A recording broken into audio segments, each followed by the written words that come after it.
Jeffrey Lang's journey with the Qur'an. This is the powerful personal journey of Jeffrey Lang, a man who began as an atheist, wrestling with deep questions about life, suffering, and the existence of God.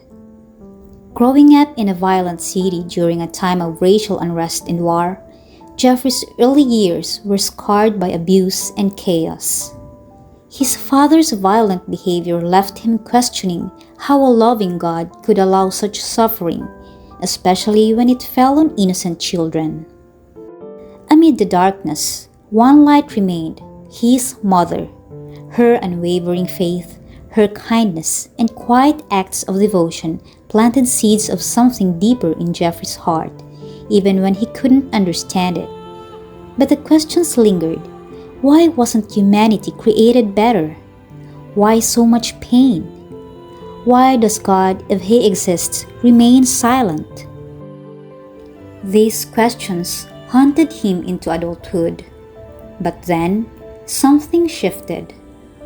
Jeffrey picked up the Qur'an, not in belief, but in search. What began as skepticism turned into reflection. In its verses, he found not just poetic beauty, but profound answers. Slowly, his doubts began to unravel.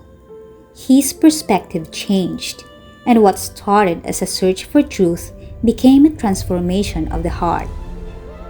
He never imagined faith would find its way into his life. For 12 years, he identified as an atheist, driven by logic, reason, and the hard questions that never seemed to have satisfying answers. As a teenager, he had three major objections to religion. First, the tension between faith and reason. Second, the freedom to choose evil. And third, the age-old question, which is, why does a loving God allow suffering? Still, something about religion fascinated him. He found himself drawn into conversations with believers, curious, questioning, seeking. And while living in San Francisco, a Muslim family noticed his relentless curiosity. After countless questions, they handed him a copy of the Qur'an.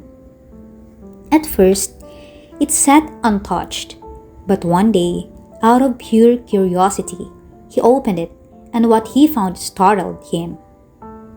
The first verses felt like they were speaking directly to him. Not vague philosophy, not distant words, but a voice that felt personal, precise, and unexpectedly familiar. The Qur'an wasn't just a book. It felt like a conversation, a dialogue between the divine and the human soul. As he continued reading, he was captivated. The Qur'an's style, its blend of metaphor, concrete truth, and timeless insight, spoke to both the skeptic and the seeker in him. It wasn't trying to convince him with dogma. It was inviting him to think, reflect, and feel. And slowly, something shifted. The way it framed human creation, purpose, and suffering, it wasn't just poetic. It was deeply personal.